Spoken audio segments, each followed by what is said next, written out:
G'day, mate. 40 here. So I see that Republican Representative Nancy Mace has introduced legislation in the House of Representatives that would enforce that you can only use a toilet that is in alignment with your biological reality, so that the new trans member of Congress, who's biologically a man but identifies as a woman, he must use either a men's restroom or a intersex restroom. And I noticed that the news media covers this as GOP sees political gain in attacking trans rights. I think that's an interesting way of framing it. Why don't biological women have rights? Why isn't this an issue of defending women's rights or defending the rights of rape victims who don't feel comfortable having biological men in their restrooms? Why is it that the trans rights are the most sacred rights? Does not the majority have rights? The ease and comfort of the majority, does that just count for nothing? Why is it that the only rights that are accorded respect by the news media are trans rights? There are so many issues that are framed deceptively as black rights, gay rights, trans rights, handicap rights, Muslim rights, Jewish rights, and there's no consideration given to competing rights. Whenever you talk about rights for one group, right, these always come at the expense of rights for other groups. If you say that you cannot discriminate in hiring, then you are limiting the rights of people who operate businesses. You say that you cannot discriminate in who you rent your property out to, right? Then you're limiting the rights of people who own, limiting the rights of private property. If you're saying that service clubs have to include women, then you're limiting the rights of freedom of association. So Republicans hit on a political winner here, and they noted accurately that Kamala Harris was for they, them, Donald Trump is for you. And there should be a whole bunch of more majority rights issues that Republicans should be able to capitalize on. I think Americans are tired of the HRification of American life, where only certain rights are aggressively promoted above all other competing rights. So a woman can dress incredibly provocative to the workplace, and a woman can lean over you and she can rub her breasts on you, and she can act in all sorts of provocative ways. But if you simply comment on how she's behaving, then that's a strike. That's sexual harassment on your record. Why is it always assumed that the majority must always bend and accommodate the wishes of the minority? So we have same-sex marriage, the rights of those who believe in same-sex marriage. It decreases the rights and the comfort of those who believe that marriage is a heterosexual institution. Right, for people who have a traditional frame on male-female sexual identity, right? The idea of the state paying for transgender surgery for prisoners and for illegal aliens is absolutely insane. The idea that people can just use whichever bathroom accords with their gender identity is insane, and is a massive blow to the way that they experience reality and normality and decency and everything that's sacred in their worldview. So why is it that the hero systems of certain groups are sacred and cannot be impinged upon, while the hero systems and the rights of other groups get no respect?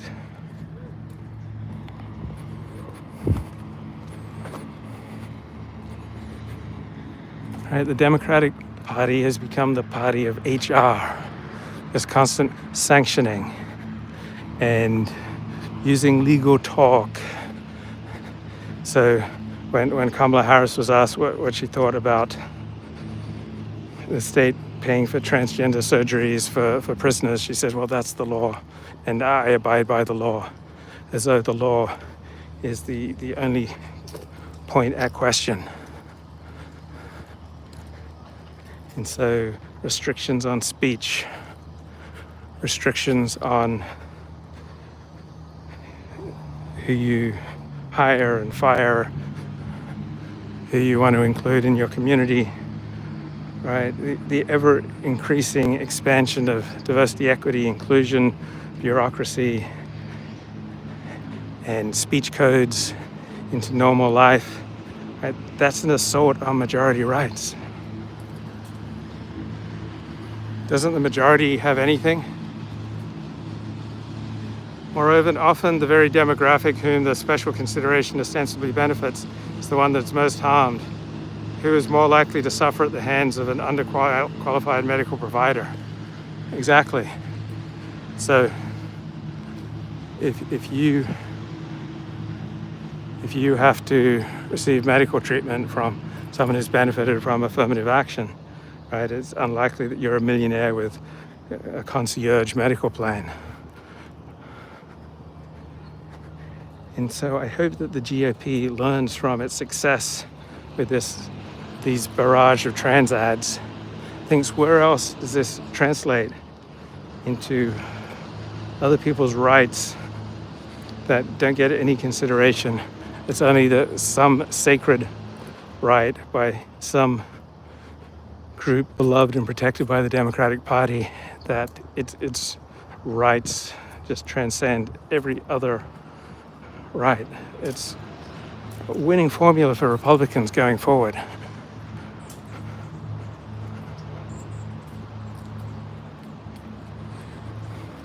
was reading an article in the Wall Street Journal today about how LeBron James, he's about 40 years of age, plays for the Los Angeles Lakers, how he's been demoted this season. The offense now runs through its 31-year-old center, Anthony Davis, and the Lakers are playing much better, and their offense has gone from mediocre to one of the league's best. And I think that applies to a lot of political life as well, right? If you demote some institutions, right, you allow other institutions to flourish. And so when the provisioning of social welfare was increasingly taken over by the state, you significantly reduce the incentive for private groups such as churches to provide welfare and food. And thereby you reduce social cohesion and social trust because people have fewer incentives to join some group that engages in service, such as the Kiwanis clubs. So you have the government come in regulating that these clubs must now admit women, and then much of what they do has been subsumed by the government. And I read the articles about how Donald Trump is at war with America's institutions. And I'm thinking America might be better off if some of its institutions were weaker, just as the Lakers are better off not running their offense through LeBron James as the primary guy. So too, America would be better off, for example, without the civil rights bureaucracy having as much power and influence and sway as it currently does. If we get rid of the DEI component of Department of Education, Department of Military, probably the United States would be better off if there's no Department of Education. Now, I was listening to an Amy Wax interview where she said that Republicans will have no hope of winning unless they reform education in this country. Well, education has been dominated by the left for 70 years, and yet Republicans still win a lot of elections. I think Amy Wax's thinking would be a lot clearer if she recognized that we did not evolve to be gullible.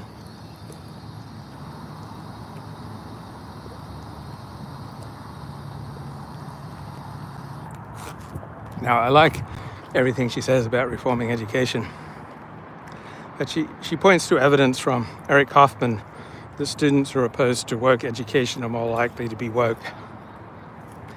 And I don't disagree, right? If that's what the evidence shows, that's what the evidence shows. I accept that evidence, but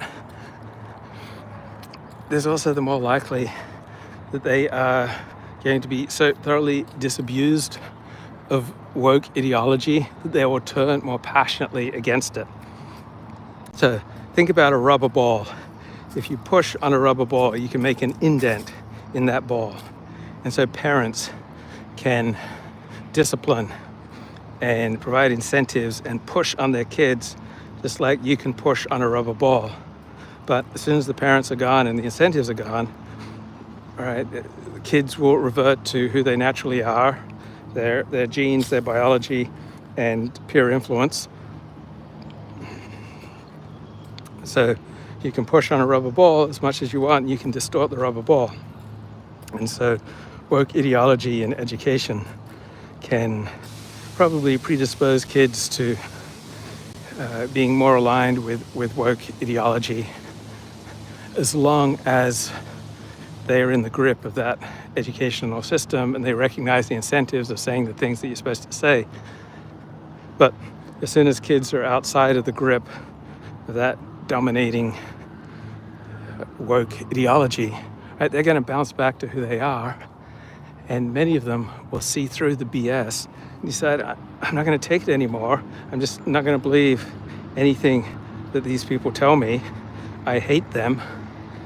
And so you find that immigrants from the former Soviet Union tend to be quite anti-socialist. So while they were living under socialist communist regime, they had to abide by those incentives. But as soon as they get out of that force, right, they rebel and go in the opposite direction. So usually people with real life experience of communism not just hate communism, they also tend to hate socialism. And so people who have been bullied by woke ideology and they're just kids, they don't really have a means to fight back, right? They will recognize incentives and they will mouth the things that they're expected to say. But then as soon as they get on their own and they have the freedom to make their own choices, they're going to snap back to who they really are. And they will very likely have great disdain for everyone trying to spread woke. So I would suspect there's going to be a considerable rebellion against kids who loathe how they've been propagandized by woke teachers.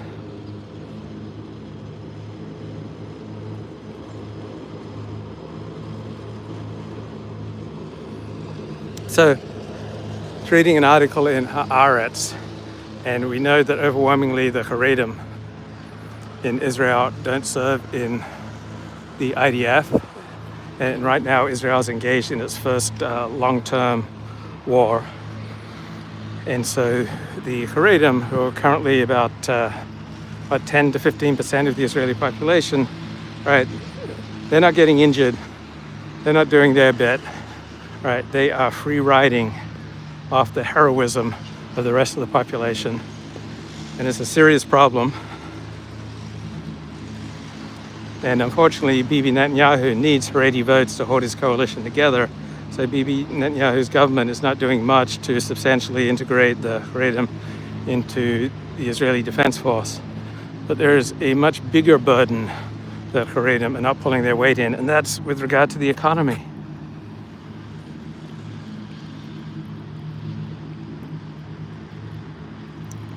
Only 53% of Haredi men work, and most of it's part-time work and low-paid work. And overall, right, each Haredi household costs the Israeli government, on average, about $10,000. Right? It's an enormous load that ultra-Orthodox, Haredi, traditional Orthodox Jews pull on the Israeli economy. So they don't just join in the fight to protect Israel. Right? They don't just get to free ride on the heroism of the rest of the population that fights to protect the Israeli state. They don't contribute to the economy. They're overwhelmingly a drain on the economy. And this can't be turned around till the Haredim get a stronger secular education. Right? As long as their rabbis and their communities see to it that they get inadequate secular education, right, they are largely limited to living off the rest of the population, not pulling their weight, not leading an honorable life, just sucking down resources that other people provide for them. But the presence of a Haredim is a gigantic tax on the rest of the population that has to earn, and has to fight, and has to defend, has to provide for this ever-growing portion of the population that does not pull its weight. And any sane politics needs to revolve around incentivizing people to do the right thing, such as getting good secular education, and then getting a job where you provide for your family, where you're able to stand on your own 2 feet, and you're not sucking down resources from the rest of the population, you're not free riding on them, and where you do your part to protect and defend your country. And the worst thing about all of this, from a religious point of view, is this makes religion look horrible. This makes Torah look horrible. This makes Judaism look horrible. This makes rabbis look horrible, because Judaism, Torah, rabbis are all enlisted in the Haredi community to exact a gigantic drain on the rest of the population. Right? They are diminishing the quality of life of the rest of the population. They are free riding off the heroism of the rest of the population. And this is all coming from rabbis who say that their position is based in Torah. And you have communities that venerate Torah and pretend to live their lives around Torah.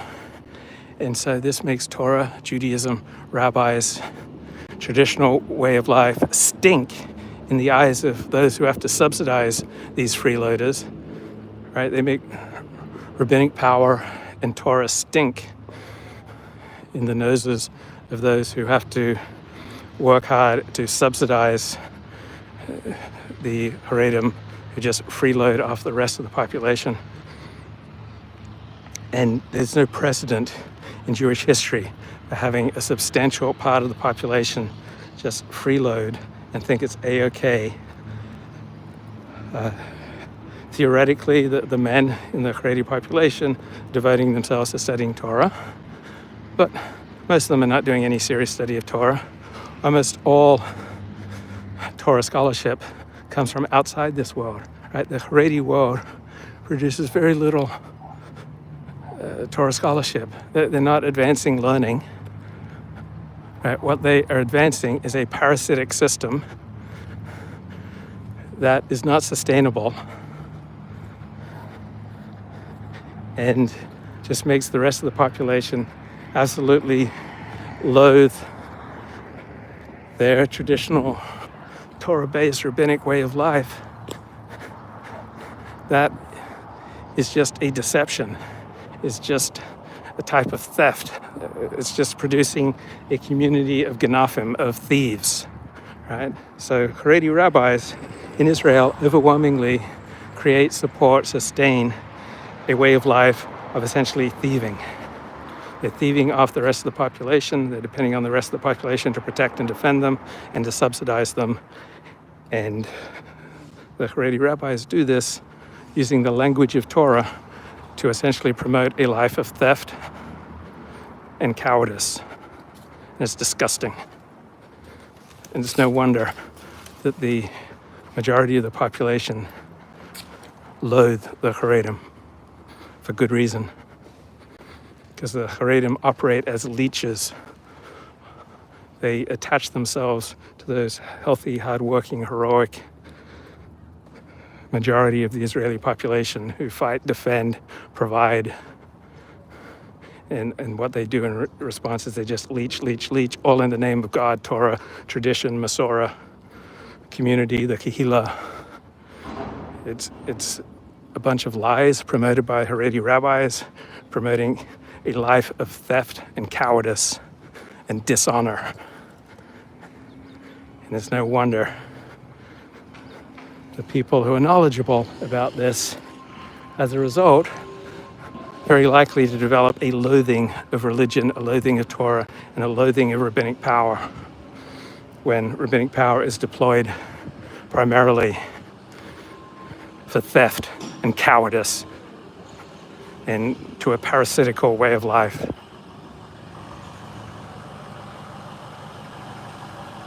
Yeah, so when I was growing up, I would tell lies to avoid getting hit. And I got quite good at telling lies because I really didn't like getting smashed about. But as a downside to being hit, a downside to telling a lot of lies and getting good at it, eventually I got caught out. And so I was given the punishment of I'd have to spend an hour a day reading works of Christian apologetics and then typing a one-page summary.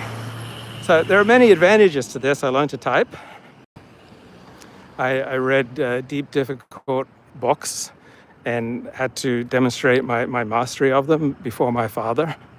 So intellectually, I was benefited from this, and my skills were improved by this, but this disrupted my ability to hang out with other kids. All right, I would have to go home at lunch, so I didn't get to spend my lunchtime with other kids. I had to bike all the way home, eat lunch at my parents' home. So it destroyed my ability to build friends and connections with other kids. And I developed a visceral loathing of Christianity based on this punishment. Christianity and the Bible and Christian apologetics were deployed in a way that significantly damaged the quality of my life. And this is opposed to many of my friends where Christianity, in particular Seventh-day Adventism, the religion in which I was raised, was deployed in a way that made their lives so much better. Right? It was a way to connect with others. But in my home, Seventh-day Adventism was overwhelmingly religion, God.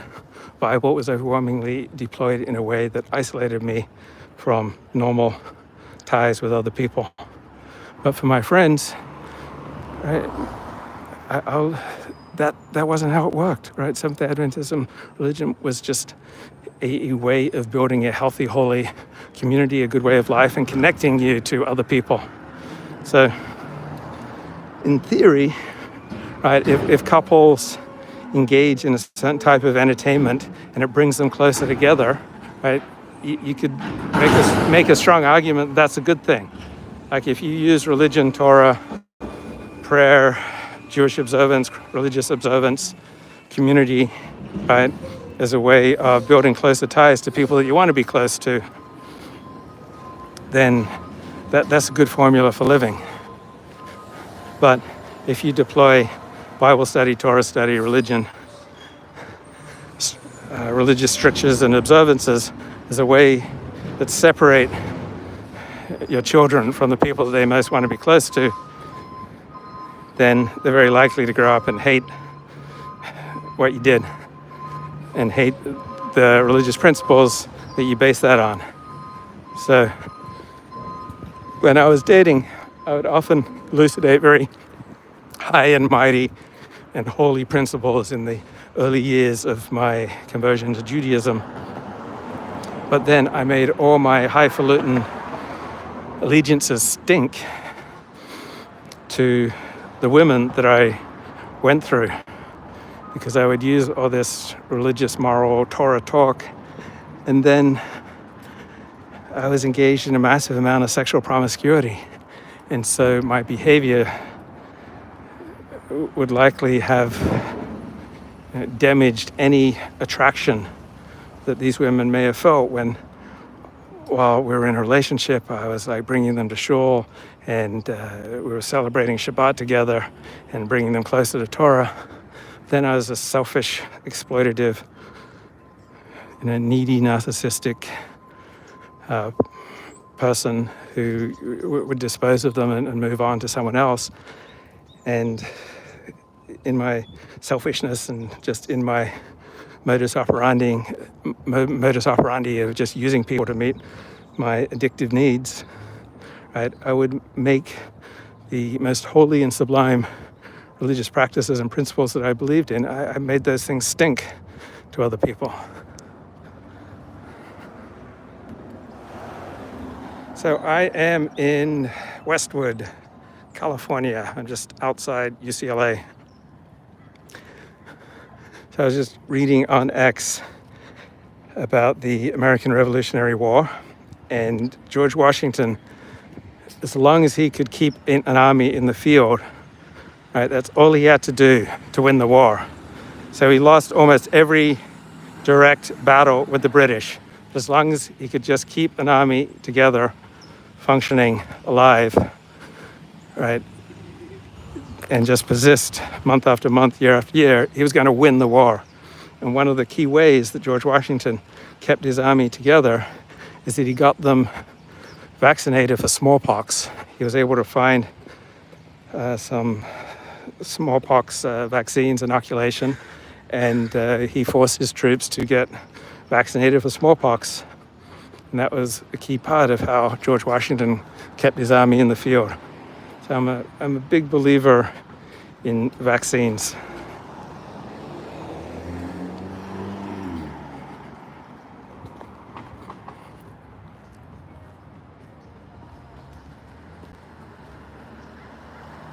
I'm struck by the similarities between what Bibi Netanyahu is going through and what Donald Trump is going through. Right? Both have a deep state that is out to destroy them and will use any weapon at their disposal. And so Israel is in the middle of a 7-front war, and Israel's deep state is intent on bringing Bibi Netanyahu to trial on some very dubious, very minor violations of ethical rules, right in the middle of a war that he's trying to oversee. And when Israeli intelligence and Israeli defense officials had abundant knowledge that Hamas was planning some kind of massive attack on southern Israel, they didn't wake up Bibi Netanyahu on the night of October 6th. Right? They just kept him uninformed.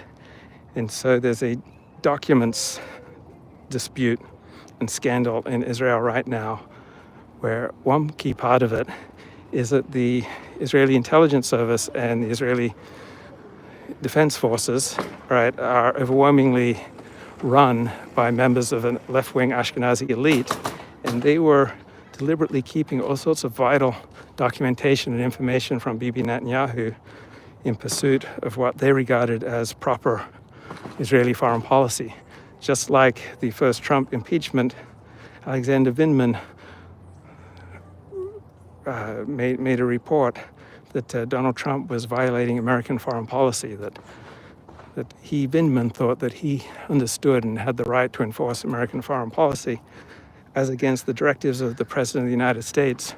So too the Israeli intelligence and IDF elite believe that they have the right to try to dictate Israeli politics and Israeli foreign policy as against the elected government of Israel. And Israel's Attorney General has made it very difficult for the Israeli armed forces to defend the border. So it took a long time for the Israeli Air Force to get into the battle on October 7 because of all the restrictions that Israel's left-wing Attorney General and Israel's left-wing judicial system has put on the IDF. And Bibi Netanyahu, right, wants to fire Israel's Attorney General, but he's afraid that if he does so, the Israeli Supreme Court will then remove him from power.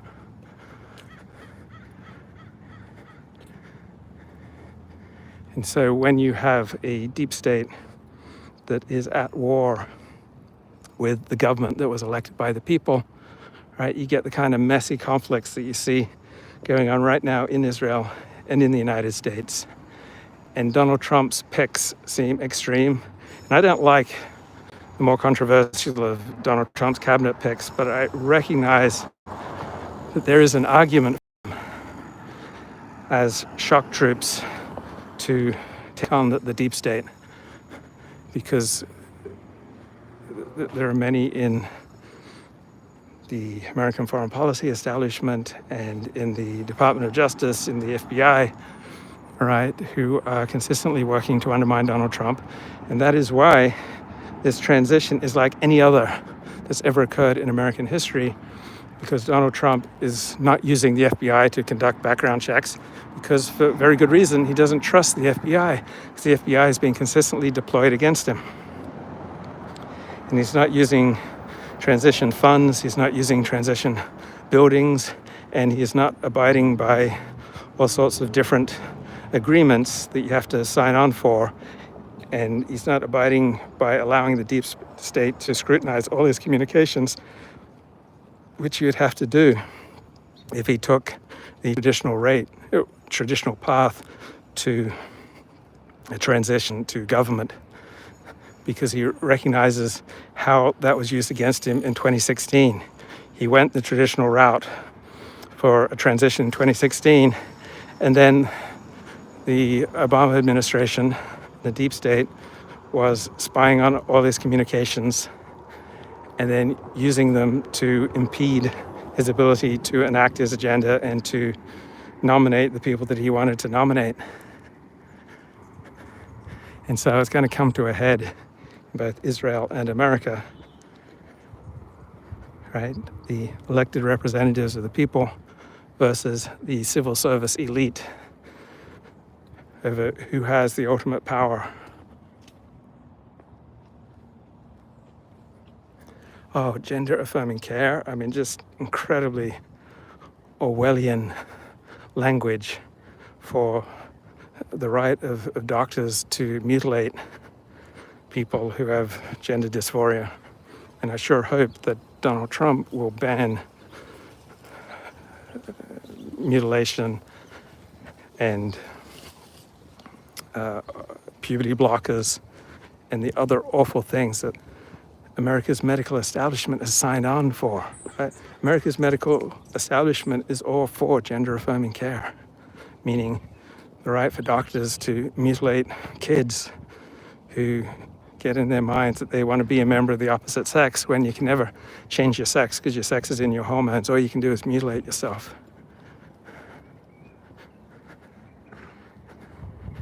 And the idea that women want restrooms only for biological women is somehow a war on trans rights is such an Orwellian way of phrasing things. And that maintaining the right to kill your unborn babies is reproductive freedom is such a dishonest Orwellian way of framing things. And I think much of this latest Donald Trump election result is just Americans revolting against this assault from more radical elements of the Democratic Party that have then been picked up and pushed forward by many of America's leading institutions. Many of America's leading institutions, such as leading medical institutions, that are all behind this sexual transitioning surgery and puberty blockers. Right? It's a war on normality. And Americans have voted for, we want normal and we want competence.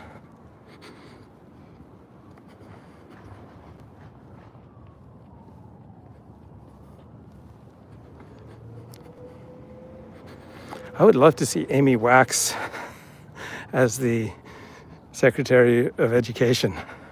All right, Donald Trump chose Linda McMahon.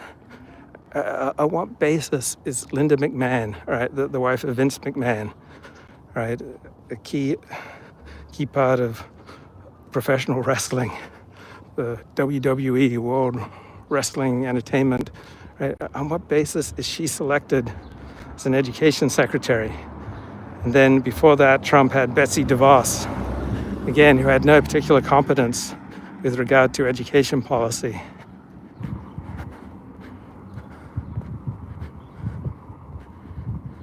I would like to see Robert Lighthizer, who was the trade representative under Donald Trump. I'd like to see him as Secretary of Treasury. Donald Trump better have a great position for Robert Lighthizer, who employs a commonsensical approach to U.S. trade policy in the interest of Americans. When you get surveys of economists, they universally for free trade. But one thing they don't tell you is that economists believe in free trade just as much for the benefits that it provides for China and other countries outside the US. When my former UCLA economics professor, Russell Roberts, is promoting free trade with China, he says that 50% of the reason he supports free trade with China is because it's good for China.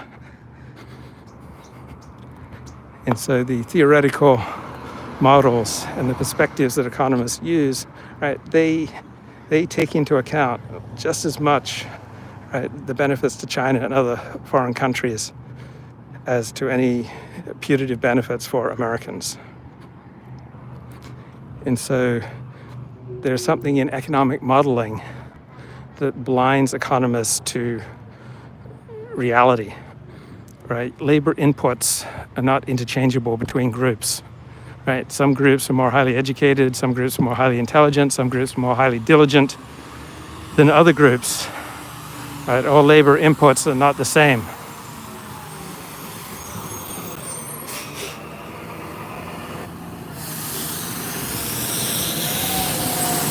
So we have pretty clean streets here in Westwood. Right, life in West LA is pretty sweet. There's generally a high quality of life, low level of crime. You don't have a lot of murder in Westwood, Beverlywood, Bel Air, Beverly Hills, Santa Monica.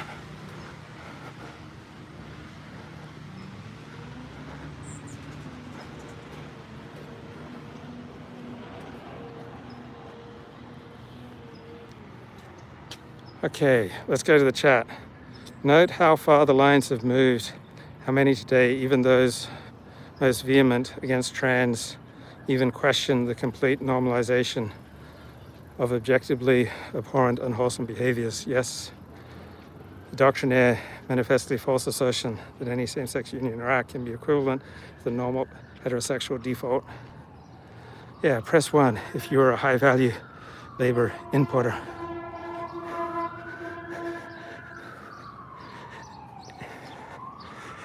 And those high-value labor importers are not the most assured of keeping their jobs. All right, you can be a high-value labor importer, as I have been in the past, but you can be fired if you violate any of the HR strictures that then make the company feel that you're putting them at legal liability. So companies don't necessarily tend to keep their hardest workers, most effective and efficient and highest value workers. All right, they keep those who put them at the lowest risk of liability. All right, so anything that you do or say that puts your employer at risk of some legal action, right, that's the fastest way to get fired.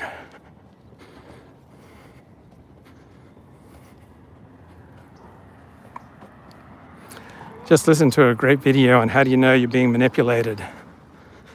And one answer is if you're afraid, if you've gone to the other person with a concern and then you take away from it that you're the problem. It's just a classic list of 8 signs that you've been manipulated. But bottom line is if you're honest with yourself, then you're going to spot when other people are lying or manipulating you.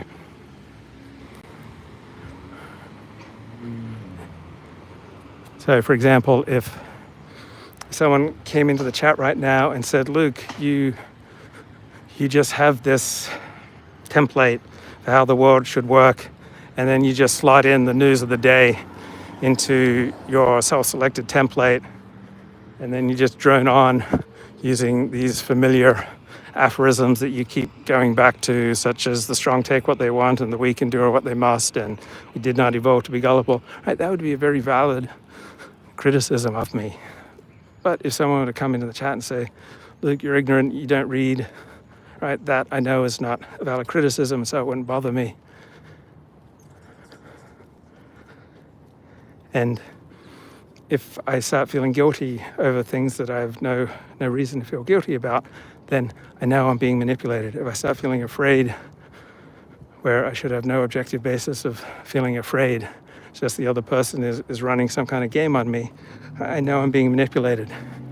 If my concerns are consistently denied, and every time I raise a concern, it's just brought back to how I'm at fault, right? I can know I'm being manipulated. And I think America voted for Trump in part because they just got sick of being manipulated. They were being made to feel guilty and try to feel like they were bad people who were contemplating voting for the equivalent of Hitler. And Americans may not have understood the manipulation at a deep level, but you hear so many people on the Mark Halperin show talk about how they didn't like Donald Trump, but they ended up voting for Donald Trump because they hated the news media more.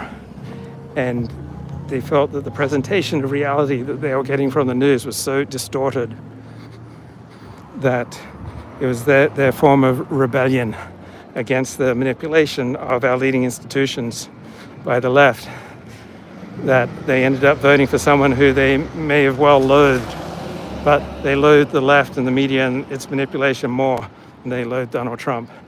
And so there's all sorts of information coming out about Pete Hegseth and Matt Gaetz that would make you think, oh, I wouldn't want to go into business with these guys, or I wouldn't want them dating my daughter, I wouldn't want them babysitting for me. But you might find Republican senators voting to confirm their nomination anyway, because it comes to the conclusion that the battle against the deep state is so intense that sometimes you need to hire bad guys to do nasty things, right? We get to lead normal, safe, secure, gentle lives because we have people willing to do massive violence on our behalf. Right? If we didn't have law enforcement and prisons and friends and community to back us up, right, we wouldn't get to have such gentle, protected, sweet lives.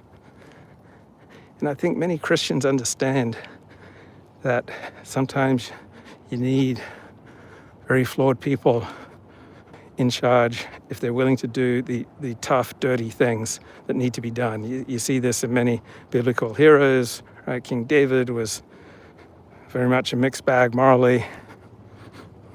And yeah, there's a Talmudic passage that justifies his adultery with Bathsheba, but the overall strain of Jewish commentary on David and Bathsheba is that David sinned, right? King David did terrible things, but he was needed to do tough things for the good of the people.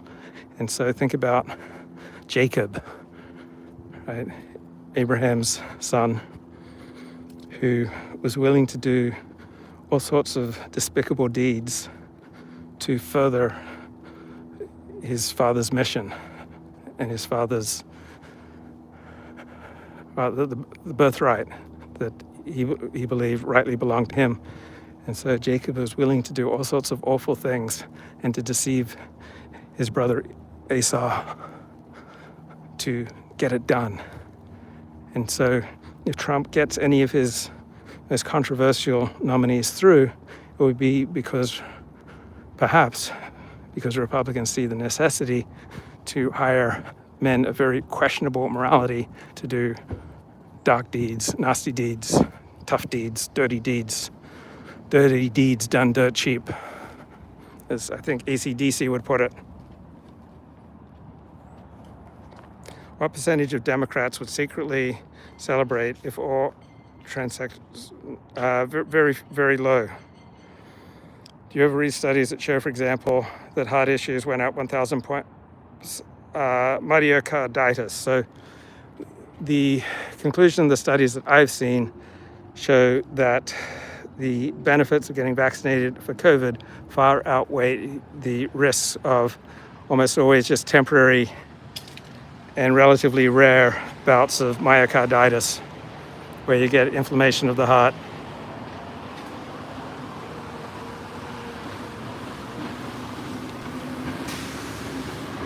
My brother, so long before there was the COVID vax, you had all sorts of athletes who died suddenly because the kind of strenuous exercise. Bloody hell, I'm trying to do these live streams and this bloody street sweeper keeps interrupting my live streams. Now, I recognize that society has a need for clean streets, but what society needs even more than clean streets are clean minds and clean hearts, which is what I'm providing. I am like the street sweeper of the soul. I am a street sweeper for crooked thinking. Right? I'm cleaning up America's psyche here, and the bloody deep state keeps sending these street sweepers to interrupt my live streams and give them inferior audio quality. And I recognize what's happening. I don't resent it. I recognize that if I had their genetics and their imprinting and their social incentives, that I would act the same way, and I deployed my street sweepers out to interfere with the live streams of dissident streamers. But I'm just going to call it out. I recognize what the deep state's trying to do here. Do I find anything off-putting about the spectacle of two ways Dan Turrentine and Sean Spicer ebulliently boasting of being assumed to be gay? I thought it was appropriate in that circumstance. Yeah. My heart isn't inflamed, it's engorged.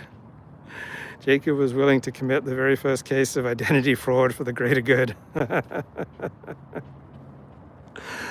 Right, so most of the rabbinic commentary on Jacob is highly positive. Everything's contingent, right? It depends on the situation. Right? Being a political liberal or a political conservative, it's contingent on a particular situation. And so you hear people like Matt Continetti say, oh, for me, being conservative is all about expanding freedom and following the Constitution. Right? That's a pretty ahistorical approach to being conservative. So being right-wing has almost nothing to do with wanting lower marginal tax rates or supporting free trade. Right? Being right-wing means that you have considerable skepticism about outgroups, that you value hierarchy, and you value traditional ways of doing things, and you are skeptical of new innovative ways of arranging families and communities. And you believe in strongly punishing those who violate the law or violate social norms. Being on the left means that you are for much milder punishment. You don't like retribution and vengeance. You have a more egalitarian outlook, and you welcome innovative ways of doing things like gay marriage and trans identity. There's nothing inherently right-wing or left-wing on low marginal tax rates or on free trade versus tariffs. So you had, under Ronald Reagan, right, you had a right-wing that would often talk about the benefits of free trade and lower marginal rates, but that's not an inherent part of right-wing identity. Right? People with strong, intense in-group identity, right? People who are ethnic warriors, right, are not usually particularly concerned about marginal tax rates. Why do Richard Spencer and Nick Fuentes always seek the most contrary takes? Because they are optimizing for attention seeking. They are optimizing for the size of their audience. right? That they feel more alive the bigger their audience. And there's a huge price to pay when you instead optimize for truth, right? You're going to alienate much of your audience. You're going to slash your opportunities for attention. You are going to not be exciting most of the time because the truth is rarely exciting. And you're going to be unpopular with much of your social circle. It'll be harder to maintain community and friends the more you optimize for truth. Now, I optimize for truth within the framework of maintaining my most important relationships and community. So there are times when I stay silent simply for the sake of shalom bayit, peace in the home, peace in my community.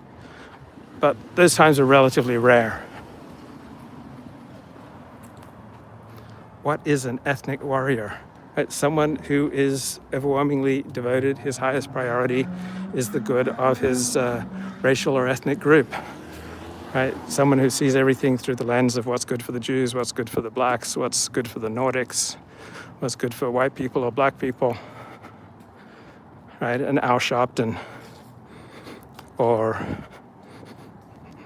Rabbi Heyer at the Museum of Tolerance, right? These ethnic activists, the self-appointed leaders of various ethnic groups who devote their life to race hustling.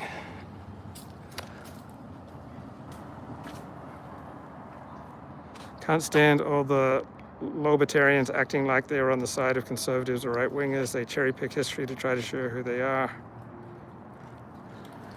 Okay, I'll talk to you later. Bye-bye.